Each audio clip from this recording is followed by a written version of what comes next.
you'd better make sure you don't miss any of those QuickTime events. So why do we hate QuickTime events? Who says we hate QuickTime events? Welcome into episode 5 of QuickTime Event, brought to you by middleofnowheregaming.com. Blah, blah, blah. Here's Lou. Oh, wow. That just jumped right into it. Actually, you know what? Before we go into that, we have Sean joining us today, other than just Lou. Say hi, Sean. What's up, everybody? What's up, everybody? And he's joining us from his phone, so in case you can tell the difference, that's why. And then Miles is returning for his triumphant QuickTime Event something return. Hello. Sequel? Yeah, there you go. Sequel, maybe? That's a good one. Only twice, right? This will be the third time for me, yeah. On QuickTime Event? Yeah. Okay. Third time. Prequel. We really Actually, technically it's the fourth time. on QuickTime Event or on podcasts in general? Or on QuickTime Event. Jesus, we really need to come up with we need a wiki page or whatever, and have everybody on it where we know who was on what episodes and what the topic was and stuff. I'm counting 2 of the 3 event ones though. Well, that's fine. I see what you're doing. Okay, where we split it in 2. Mm-hmm. Okay, so Lou's gonna explain what we're talking about today. All right, so QTE. If you haven't caught on to what QTE is yet, you haven't been listening. What we are is a topical podcast where we try to debate something normally within the news. Today's not so much. Today we're discussing physical versus digital platforms. What do we prefer? Why do we prefer it? What is the way of the future?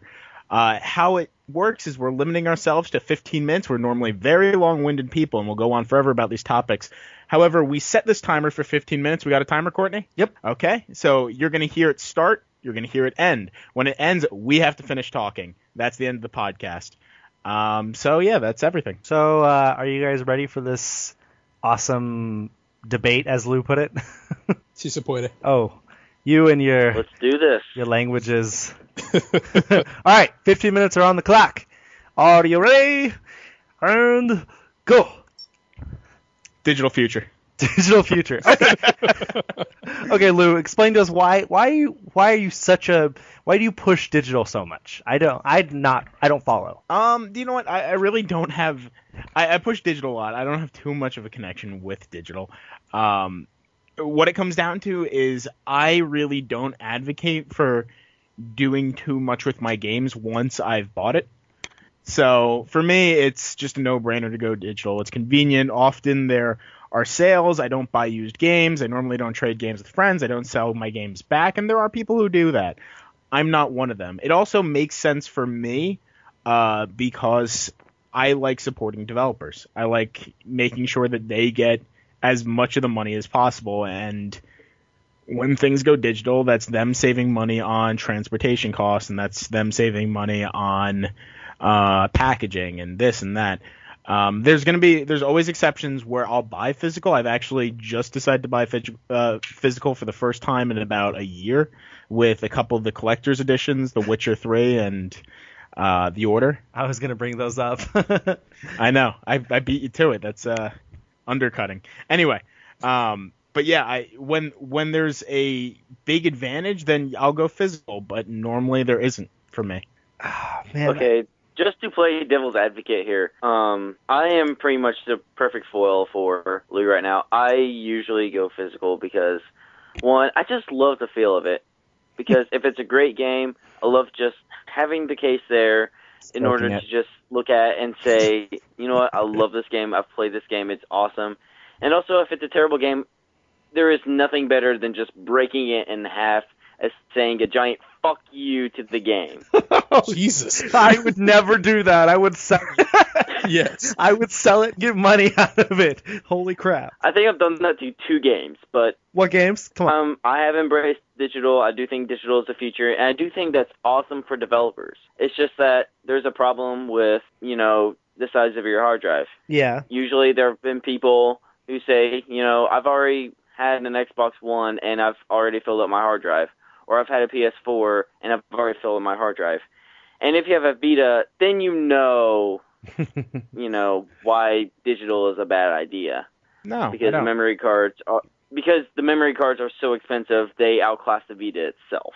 Memory cards are so expensive, and some games are so big. I mean, yeah, that's also. I'm kind of with you there, and I'm with both of you actually. Like, I get Lou's point of view about the ethical portion of it and about supporting developers and things like that. Like, I am all for that. I understand that, but I have like, it's nostalgia.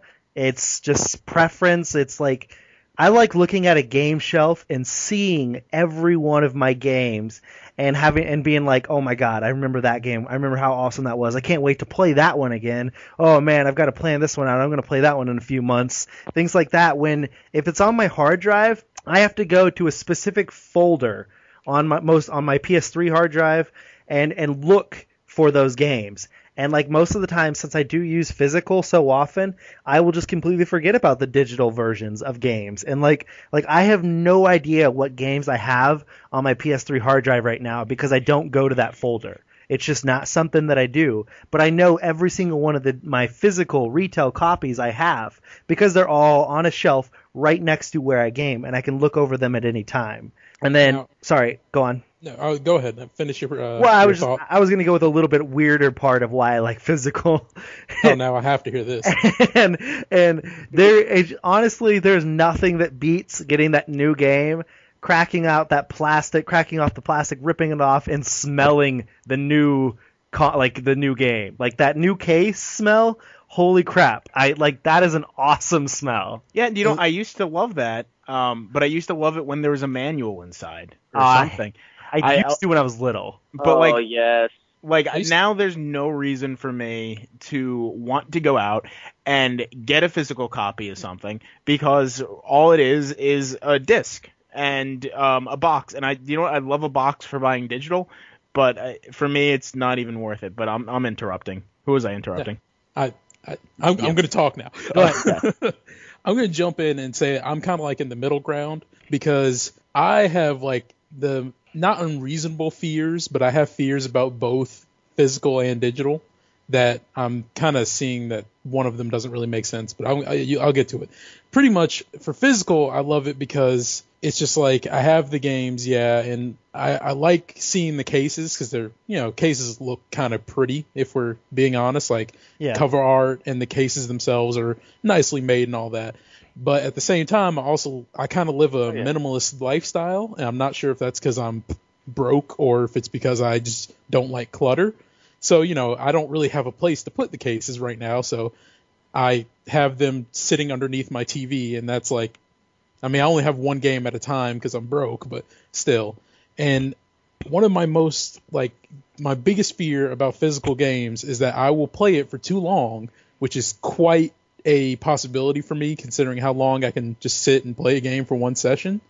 And I'm scared as sin that I'll burn a ring into it, like that big issue that people have with the Xbox 360. Yeah. But at the same time with digital games, I don't even know how it would happen, but I'm afraid that my hard drive will get corrupted or something, or I'm lazy and I know I can switch out the hard drive on my PS4 for a 1 terabyte, but I'm but if I do that after I've downloaded all these games, I'll have to download them again, and that's just time that I could be sleeping, but I'm gonna complain about it anyway. Or you could do it while you're sleeping on standby. Exactly, but I don't know. Honestly, do you have a data cap on your house? Your house? Oh no. Okay, good. That would fucking suck. Yeah, and also, like I said, I'm broke, so I kind of like having the physical cases because then I can, once I'm done, which is normally in a week, I can trade it in and get a little bit of money back to put towards something else because I need a job. So there's that. See, I'm also there with you. But then again, I'm also with Lou on the same topic because as much as I love having the physical copy of games, but half the games I play, more than half, probably 75% of the games I play, I'm never going to play again after I'm done with that first playthrough. And then it'll be just like you said, after a week or so, I'll want to sell it back because I know I'm never going to go back. Having said that, and as much as I do enjoy getting the money back from selling these games, there's times when it's been 6, 7, 8 months down the road, maybe even a year and a half, where I instantly am like, oh my god, why did I sell that game? You know, I've never saw myself playing it again, but all of a sudden I have this craving to play it. And then I'm like, if I only had bought it digitally, it would still be there that I could still pull it back up and play it. And that just irks me. It's like I can't make up my mind on whether or not I wanted to go digital or whether or not I want to stay physical or retail copy like I do. Now, I've got a question for Lou. Go for it. Like, you know how there's like physical reservation bonuses with certain games? Yeah. Now, if you were to reserve that game through, I guess, the PlayStation Store, yeah, would you still get the physical reservation bonuses or like the collector's edition stuff, or like, would that just come in the mail? Most of the time, they'll have the downloadable bonuses. The issue is when it comes to the collector's edition, because they still have the thing where if you get a collector's edition, they're going to give you the disc, even though most PCs, if there's a collector's edition for a PC game, they can give you an offer to do it with just a digital code. And those are going to be normally the situations where I'm going to actually want to get the disc, is if it comes with some cool swag. That's when they make me want to spend that extra money. Then yeah, that's one thing, because I really do like supporting that part of the industry, having these cool collector's editions. It's more like me voting with my wallet than me having a preference to digital versus physical. For instance, I hated it. Well, I didn't hate. I keep saying I hate. I thought Infamous Second Son was a mediocre game. I love Sucker Punch Studios. I love them to death, even if I didn't like the game, and I would never consider selling that game back.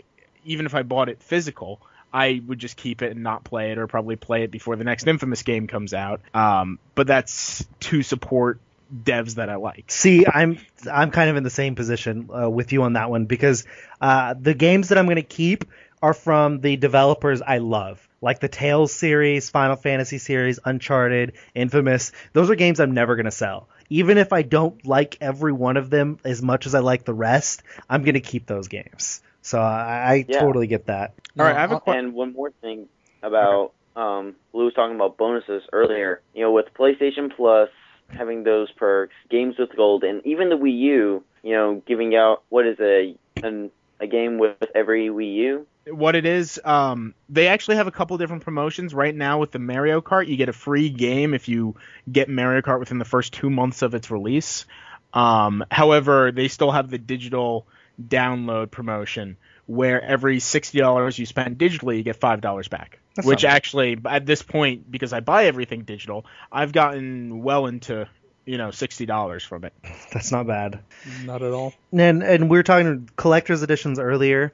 The Witcher is a good example of having a physical retail collector's edition, and then also a digital collector's edition, which comes with different stuff. And so, like, that's really cool. It comes with, like, okay, the physical, you want the statue or whatever that's really badass. Hell yeah. That's so cool. But at the same time, the digital one comes with, like, a making of video, documentary, and all this other stuff. And it's just like, there's different perks to getting each one, and it depends on which one. Do you really want something to put on your shelf, a giant statue, or would you rather have this cool hour-and-a-half documentary or something like that? Giant statue every time. Not even a question. Personally, I'm the documentary guy, but I would rather have a physical game. Go on, Sean. It's either a statue that gets broken or a video you can watch on YouTube. That's kind of the way I see it. True. So, I have a question. Okay. If, let's say, we want to meet in the middle ground, is there a way that developers could make a middle ground to this, that people who like physical releases or physical games would be satisfied, and people who like digital games would be satisfied? Just make both for every game.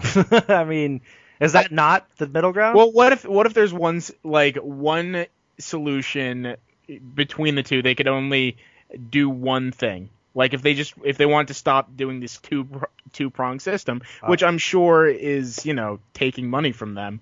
I'm guessing that they say that games are cheaper than they ever have been, and I'm guessing it's because digital games are subsidizing the physical games. That's more about inflation.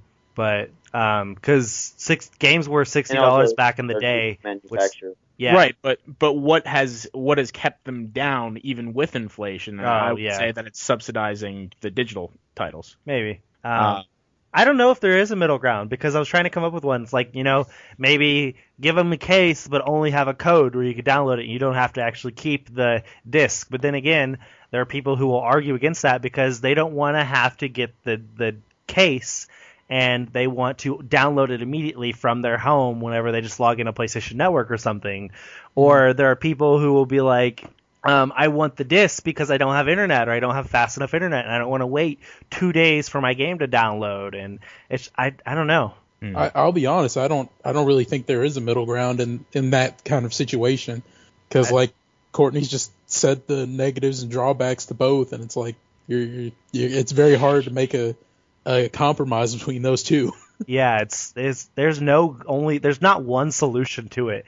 It has to be something where it's every game is digital and physical, and you have, honestly, it's something maybe where there's got to be a price difference. Maybe the compromise is making digital games cheaper than physical games. That way, those who don't want to spend the extra cost or whatever, since it costs extra to make a physical game, make it cost more than the digital version. But even that's not a compromise. Yeah, I don't know. I see a trend where we're starting to head into the digital future, even though we have most people still buying most of their games physically. The number's been going up for digital, and GameStops have been shutting down, and it makes me wonder whether, GameStop and selling physical games is going to be a sustainable business for a long time. And I'm wondering, how do we keep it so that physical, or maybe not physical discs, but at least physical in-store packaging and whatnot exist? Well, that's the timer. Oh, well. It's been 15 minutes. So that's it for our discussion on physical retail copies versus digital purchases. Sucker. I think Lou loses because Lou always sucks. At least I got my looks. Oh, damn sexy. Yeah. Thank you, Sean. Thank you, Lou, and thank you, Miles, for joining me today. You're not welcome. Definitely. Oh. Yeah, be sure to comment on how terrible my voice sounds. It's not your voice. It's the call quality. It could be his voice. We don't connection. know. His connection could be perfect, and that could be just how he sounds every day. His voice could just sound like a phone call. That was good. I'll forgive you now for the earlier comments. So that's it for episode 5 of QuickTime Event from middleofnowheregaming.com.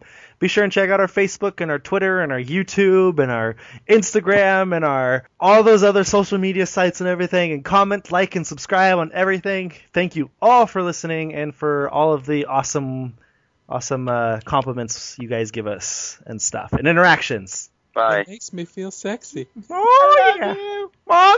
Mong.